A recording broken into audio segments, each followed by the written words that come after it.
Baiklah, Masya Allah, para jemaah, para wanita sekalian. Jadi tajuk hari ni sebenarnya baru masuk tajuk. Dah masuk dah lah tu kan, cerita pasal akhlak Nabi, betul kan? Okey. Tajuk ni saya guna kitab ni ya. Kitab Akhlak Rasulullah sallallahu alaihi wasallam. Ini jilid yang kedua. Ada 3 jilid. Kalau nak tahu saya di iKim tu pun saya gunakan kitab ni juga. Jadi cerita pasal akhlak Rasulullah nampak tebal kan? Memang tebal lah. Ini baru 1 jilid ni. 2 jilid lagi pun sama tebal dengan seperti ni. Dia menceritakan akhlak Rasulullah, akhlak para sahabat, orang-orang wali-wali Allah, orang-orang alim dan sebagainya. Bukan cerita akhlak Rasulullah saja. Akhlak Sayyidatina Fatimah, isi-isi Nabi. Jadi bila kita baca, kita akan rasa terleka lah. Kadang kita ada senyum, kadang kita ada menangis. Sebab apa? Tersenyum tengok, ya Allah, lucunya Rasulullah, baiknya Rasulullah, nakalnya isteri-isteri Rasulullah, terutamanya Aisyah. Dia banyak idea sikit, dia banyak kepala sikit. Pernah sekali tu, bila sebut Aisyah kan, Aisyah bukan nakal apa, nakal solehah lah. Pernah satu kali kan Sayyidatina Aisyah ni, dia tengok Rasulullah lama sikit di rumah salah seorang isteri Nabi yang bernama Hafsah kan. Lama sikit duduk rumah Hafsah. Kenapa lama ni kan? Aisyah pergi intai. Memang bolehlah intai. Maksudnya bukan waktu malam ke waktu apa kan, rumah isi Nabi kan sekeliling je kan. Jadi rumah tu bukan macam rumah kita sekarang, intai pun tak nampak, tak tertutup, nampak je pada luar. Kemudian dia nampak Rasulullah sedang minum satu minuman yang bercampur dengan madu. Bercampur dengan madu. Aisyah ni pun pergi jumpa Ummu Salamah. Wahai Ummu Salamah, lepas ni giliran kamu. Sebab Rasulullah setiap petang akan pergi kepada semua rumah. Itu rutin Rasulullah, akan berhenti di rumah giliran mana. Jadi ini waktu Rasulullah buat lawatan dah ni. Ziarah kepada semua rumah isteri kan.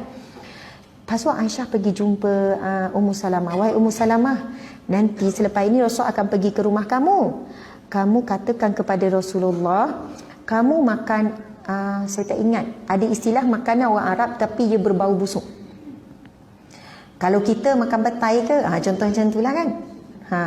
Jadi Aisyah cerita, Aisyah katakan begitu kepada Rasulullah. Kemudian mesti Rasulullah menafikan sebab Rasulullah tak makan. Kemudian Rasulullah mesti susah hati sebab mulutnya seolahnya berbau. Faham tak? Aisyah nak bergurau ni, tapi dia berpakat dengan isteri-isteri. Macam hasut lah sikit kan, berpakat. Kemudian tentu Rasulullah akan tanya, tidak, aku makan madu. Kemudian kamu jawab kepada Rasulullah, mungkin lebah tu makan benda yang tak elok menyebabkan madu berbau busuk. Faham tak? Sebab apa? Aisyah suruh Ummu Salamah boleh cari cerita ni dalam asam garam Rasulullah dan kisah-kisah Rasulullah dengan para isteri. Masyhur juga kisah ni. Aisyah kan katakanlah kepada Rasulullah, kamu makan, contoh kita sekarang petai. Rasul kata, tidak, aku makan madu. Oh, mungkin lebah tu makan benda yang busuk, akhirnya madu tu jadi busuk. Kan macam kelakar kan. Lepas tu dia pergi jumpa Safiyah pula. Sebab lepas Ummu Salamah, rumah Safiyah pula. Dia pergi jumpa Safiyah pula, dia minta Safiyah cakap benda yang sama. Nakal tak Aisyah? Nakal kan, comel kan? InsyaAllah. Kemudian lepas selesai itu, Rasulullah pun pergilah rumah Ummu Salamah dulu. Ummu Salamah pun cakap. Ummu Salamah kata, hampir saja aku tak jadi nak berpakat dengan Aisyah. Maksud tengok muka Rasulullah tak sampai hati ni. Tapi aku ikutkan juga apa Aisyah suruh. Bila cakap, Rasulullah kata, berbau ke kan? Madu tu mungkin lebah tu makan benda yang tak elok. Kemudian Rasulullah sebut, aku takkan lagi makan madu tu. Kemudian berpindah pula ke rumah Safiyah. Safiyah ulang benda yang sama. Masya Allah. Kemudian bila Safiyah cakap benda yang sama, Rasul lagi rasa, memang betul lah ni. Rasulullah pun pergi balik ke rumah Hafsah tadi.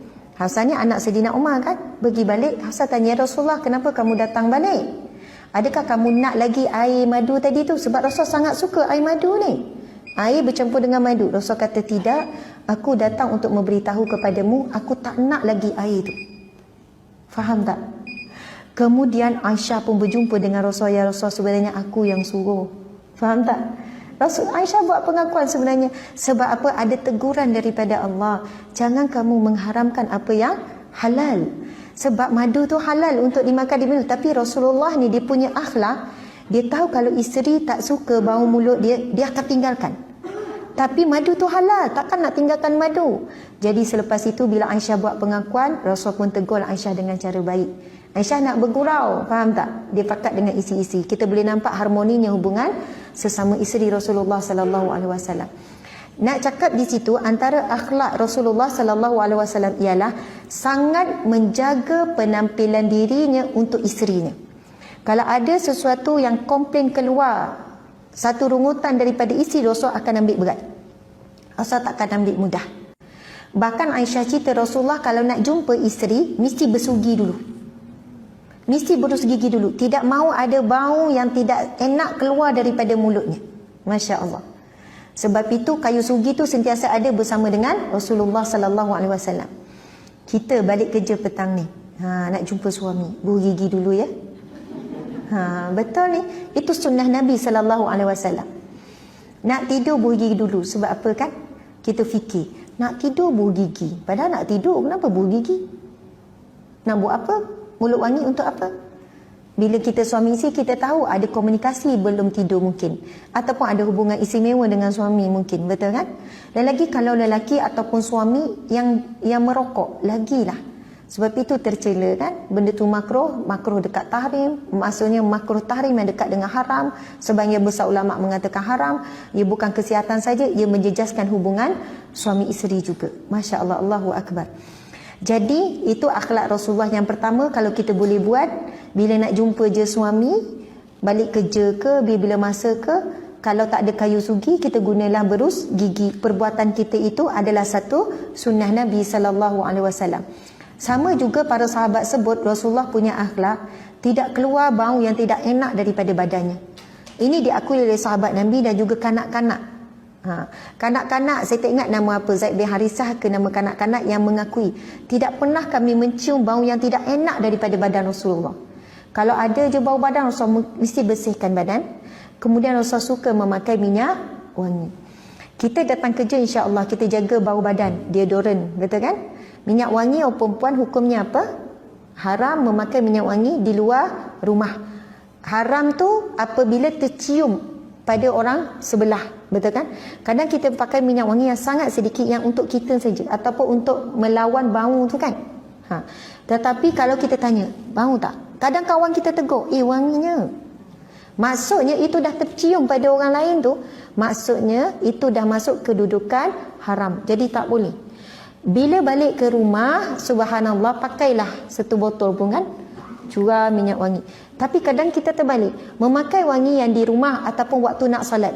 Nak salat, kita sapu minyak wangi, nak jumpa Allah, betul kan?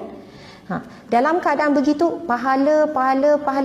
Takut terbalik kan, bila rumah tak ada deodoran tu, bau hapak lah, awak timalah saya seadanya. Saya jadi bau badan macam ni sebab saya penat bersihkan rumah, saya penat uruskan anak dan sebagainya. Betul lah tu, kita penat, betul kan? Subhanallah, percayalah, bila kita buat sesuatu sunnah Nabi ke, kita amalkan contoh zikir-zikir tadi ke, yang isu masalah rumah tangga, suami pemalas ke apa ke, satu persatu Allah akan bantu, Allah selesaikan. Saya cerita tadi tu kan, saya pengalaman saya handle masalah rumah tangga.